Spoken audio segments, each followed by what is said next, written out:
দেখেন, এরা তো বুঝে না কি করতে হবে, কিন্তু ওদের যারা আপনার যে ফাইল পত্রগুলো নিয়ে এই টেবিল থেকে ও টেবিলে নিয়ে যায়, এরা কারা?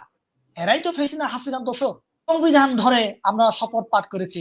শপথ পাঠ করার কথা ছিল, আমি যদি খ্রিস্টান হয়ে থাকি বাইবেল, আমি যদি মুসলমান হয়ে থাকি কোরআন শরীফ ধরে, বা হিন্দু যদি হয়ে থাকে সে গীতা ধরে শপথ পাঠ করার কথা ছিল। কিন্তু আমরা পাঠ করেছি কোনটা ধরে? আমরা পাঠ করেছি সংবিধান ধরে। এই জন্যই আমাদের প্রতি বিপ্লব ওই দিনই হয়ে গেছে। দেখেন আপা, যে আমাদের বাংলাদেশে আমরা আমরা যদি বলি যে ফ্যাসিস্ট হাসিনাকে আমরা তাড়িয়েছি, কিন্তু তার দোসরদেরকে কিন্তু আমরা এখনো তাড়াতে পারি নাই। ফ্যাসিস্ট হাসিনাকে আমরা তাড়াতে পেরেছি, কিন্তু তার দোসরদেরকে আমরা তাড়াতে পারি নাই। এখন দেখেন, দুদিন আগে যে মিডিয়াগুলা আপনার হাসিনাকে নিয়ে আপনার তেল মর্দন করতো, তেল দিয়ে আপনার টইটুম্বুর করে ফেলতো, ওই মিডিয়ায় আজকে আপনার উপদেষ্টা মন্ডলীদের বা ছাত্রদের যেখানে যাচ্ছে ওখানে গিয়ে আপনার নিউজ কভার করে এদিকে তেল দেওয়ার চেষ্টা করছে। ওদের পরিচালনা পর্ষদ যেটা আছে এটা চেঞ্জ হয়নি এখনো। ওদের পরিচালনা পর্ষদ চেঞ্জ করতে হবে।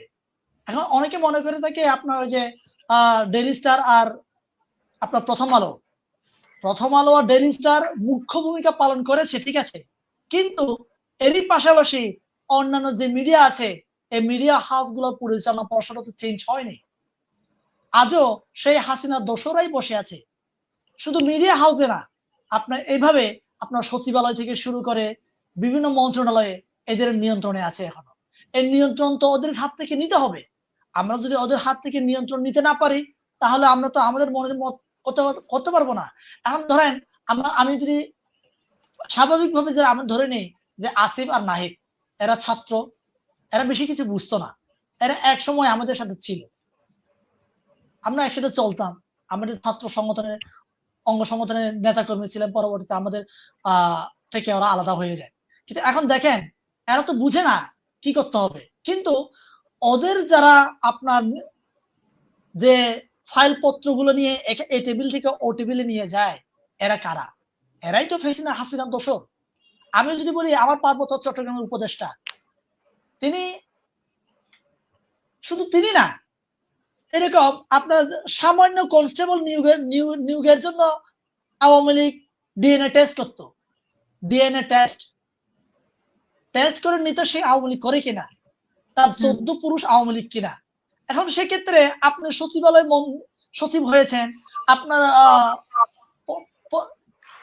রাষ্ট্রদূত ছিলেন, আপনাকে কি ডিএনএ টেস্ট করা হয়নি? অবশ্য হয়েছে। বর্তমানে যারা উচ্চ পর্যায়ে পদস্থ কর্মকর্তা আছে বিভিন্ন সচিবালয়ে, এরাও আওয়ামী লীগের খুব কাছের মানুষ, তাদের ডিএনএ টেস্ট করা আছে। হয়তো কিছু সংখ্যক লোক ডিএনএ টেস্ট করা নাই, বিএনপির আমলে আপনার নেওয়া হয়েছে, কিন্তু ম্যাক্সিমাম লোক কিন্তু আওয়ামী লীগের আমলে। এদেরকে তো আগে সরাতে হবে। এদিকে সরাতে গেলে এখন বলবে যে আমাদের তো এত লোকবল পাবো কোথায়? বাংলাদেশে 25 লাখ বেকার আছে, শিক্ষিত বেকার। এটা আবার মেট্রিক পাস না, মাস্টার্স ব্যাচেলর করা, গ্রাজুয়েট পাস করা 25 লাখ ব্যাচেলর আছে, বেকার আছে। এদেরকে আপনি রিক্রুট করছেন না কেন? এদেরকে রিক্রুট করলে তো আপনার নতুন উদ্যমে কাজ করা যায়। এখন দেখেন আমাদের বিপ্লব, গণ অভ্যুত্থান, প্রতি বিপ্লব হয়েছে কবে জানেন আপনারা? প্রতি বিপ্লব হয়েছে ওই দিন যেদিন আসিফ নজরুল স্যারের মাধ্যমে, তার ইন্ধনে, তার ইশারায় আমরা যখন আমাদের রাষ্ট্রপতি চুপ্পুর কাছে সংবিধান ধরে আমরা শপথ পাঠ করেছি।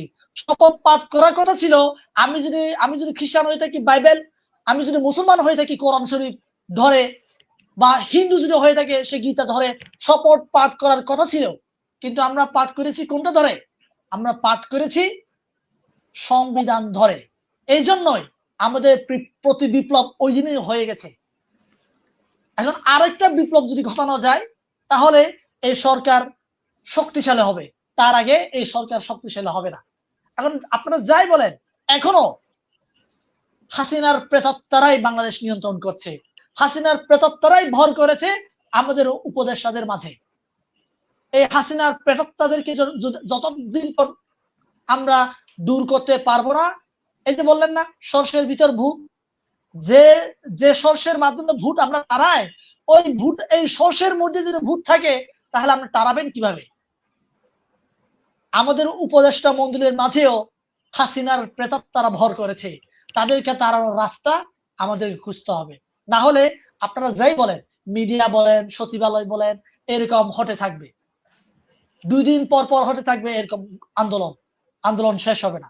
তাই তাদের ওই প্রেতাত্মাদেরকে আগে দূর করতে হবে এবং বিপ্লবী সরকার গঠন করতে হবে। তাহলে আমরা বাংলাদেশকে আমাদের মনের মতো করে সিঙ্গাপুর বা পশ্চিমা বিশ্বের উন্নত রাষ্ট্র মতো করে আমরা আমাদের বাংলাদেশকে আমরা বিনির্মাণ করতে পারবো। আমাদের কি নাই? সব আছে আমাদের, কিন্তু আমাদের ইচ্ছা এবং আমাদের মাজা ভাঙা, আমাদের মাজা শক্ত করতে হবে, আমাদের কোমর শক্ত করতে হবে, আমাদের মেরুদণ্ড সোজা রাখতে হবে। আমাদের মেরুদণ্ড বাঁকা এখনো, এই বাঁকা মেরুদণ্ডকে প্রয়োজনে অস্ত্রোপচার করে সোজা করতে হবে। তাহলে আমরা আমাদের বাংলাদেশকে পৃথিবীর মানচিত্রে আমরা উঁচু করে তুলে ধরতে পারবো, সোজা হয়ে দাঁড়াতে পারবো না। জি, অসংখ্য ধন্যবাদ।